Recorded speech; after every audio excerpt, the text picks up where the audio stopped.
हमारे पास सवाल है, 440 न्यूटन वजन वाली एक लड़की 20 सेकंड में 7 मीटर की ऊंचाई पर एक रस्सी पर चढ़ती है। ठीक है, लड़की द्वारा व्यय की गई शक्ति क्या है? तो एक लड़की है जो 440 न्यूटन उसका वेट है। क्या है? उसका वेट कितना? 440 न्यूटन, यानी कि उसका वजन जो भार जो है 440 न्यूटन है। ठीक है, और वो जो है 20 सेकंड में एक 7 मीटर ऊंची रस्सी पे चढ़ जाती है। ठीक है, 20 सेकंड में 7 मीटर ऊंची एक रस्सी पर, ऊंचाई वाली एक रस्सी पर चढ़ जाती है। तो क्वेश्चन पूछ रहा है कि वो लड़की द्वारा कितना शक्ति, यानी कि कितना एनर्जी वेस्ट किया होगा, कितना उसका शक्ति लगा होगा, इसमें कितना पावर यूज की होगी इस काम के लिए।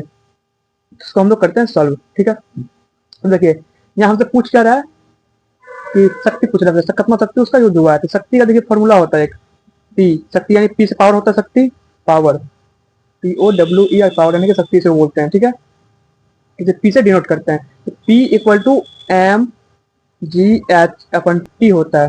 ठीक है, जहाँ पे m क्या है? m है यहाँ पे मास यानी कि द्रव्यमान। m क्या है? द्रव्यमान है। उसके बाद g क्या है? g है g है गुरुत्वाकर्षण नियतांक है, यानी कि गुरुत्वाकर्षण बल है जी। ठीक है, गुरुत्वाकर्षण नियतांक है। उसके बाद h क्या है? h यहाँ पे हाइट यानी कि ऊंचाई है, हाइट है h। और t क्या है? t है यहाँ पे टाइम यानी कि समय।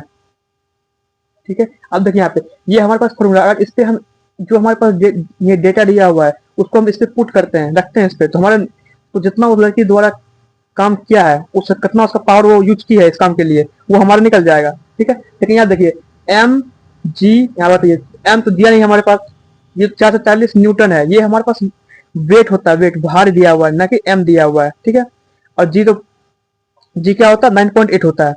एच दिया हुआ है हमारे पास 7 मीटर, और टी दिया हुआ है 20 सेकंड। ठीक है, तो हमको निकालना है बेसिकली एम। अब देखिए यहाँ पे हमारे पास ये दिया हुआ है 440 न्यूटन। देखिए जो न्यूटन है ये हमारे पास क्या है? डब्ल्यू है, यानी कि वेट है। क्या है? WEIGHT, वेट यानी कि भार, इसका वजन है। ठीक है, अब देखिए वेट का जो फॉर्मूला होता है, वेट का जो फॉर्मूला होता है mg ही होता है। क्या होता है? वेट इक्वल टू होता है mg, यानी कि मास इंटू ग्रेविटी। क्या होता है? भार होता है। भार का फॉर्मूला क्या होता है? द्रव्यमान गुना गुरुत्वाकर्षण बल जो होता है वो होता है भार के बराबर। ठीक है, अब देखिए यहाँ पे भार और द्रव्यमान दोनों में अंतर है। भार क्या होता है? भार होता है किसी कोई वस्तु है, ठीक है, उसका जो वजन है, मान लीजिए कोई वस्तु एक्स है, एक्स मान लीजिए वजन कुछ भी है, वाई एक्स का वजन है, वो वजन जो है उसका हो गया द्रव्यमान। जो वाई है एक्स का द्रव्यमान है, ये वजन जो है। ठीक है, मान लीजिए ये जैसे 10 kg है, 10 kg है, एक्स का द्रव्यमान है 10 kg। अब एक्स यहाँ चाहे वो पृथ्वी पर रहे या चंद्रमा पर या शनि ग्रह पर या कहीं भी रहे, वो एक्स जो है 10 kg का ही है, लेकिन भार नहीं है। लेकिन इसका भार जो है बदल जाएगा। भार क्या होता है? मास द्रव्यमान गुना गुरुत्वाकर्षण नियतांक होता है, गुरुत्वाकर्षण बल होता है, कितना उस पर उस ग्रह का जो गुरुत्वाकर्षण नियतांक है कितना है। ठीक है, जैसे यहाँ पे बताइए इसका, ये 10 kg इसका द्रव्यमान है।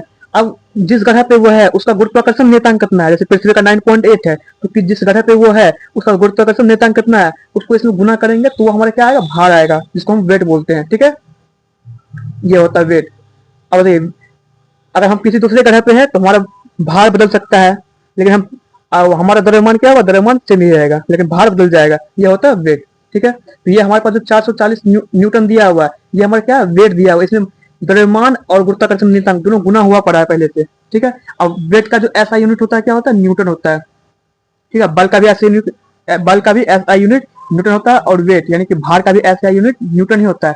तो यहाँ पे mg के जगह पे हम W लिख सकते हैं, आराम से लिख सकते हैं। यहाँ पे इसको यहाँ पे लिख लेते हैं, P इक्वल टू mgh/T है।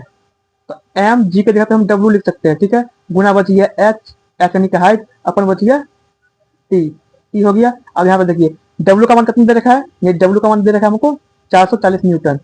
440 गुना h यानी हाइट कितना दिया है? ऊंचाई है हमारे पास 7 मीटर। 7 बटे टाइम दिया है 20 सेकेंड। टाइम कितना है? 20 सेकेंड है यहाँ पे। ठीक है, 7 मीटर है, 20 सेकेंड है। इसको हम सॉल्व करते हैं। अब देखिए P यानी कि शक्ति है, शक्ति का ऐसे मतलब क्या होता है? वाट होता है। तो वाट, यहाँ पे वाट क्या है? यहाँ पे वाट है भार का, भार वाला वाट है, मानी वजन वाला वाट है। यहाँ पे वाट क्या है? शक्ति का ऐसा ही वाट जो होता है वाट, वो है यहाँ पे W का मतलब है वेट, WEIGHT वेट है। यहाँ पे W का मतलब क्या है? यहाँ पे W का मतलब है WAT वाट है। ठीक है, वाट है यहाँ पे। इसको सॉल्व करते हैं। जीरो से जीरो कट गया, यहाँ 2 से कट गया 22, 22 बार में कट गया 44। अब बताइए यहाँ पे 22 गुना 7 वॉट बराबर कितना हो जाएगा, 154 वॉट हो जाएगा इसका आंसर। मतलब वो लड़की जो है, जो एनर्जी वेस्ट किया है, जो उसका शक्ति वो अपना वेस्ट किया है वो इस काम को करने के लिए, कितना की है, 154 वाट की है। यहाँ आंसर कौन सा हो जाएगा, आंसर हो जाएगा हमारा 1 नंबर। ठीक है, ये हमारा आंसर हो जाएगा।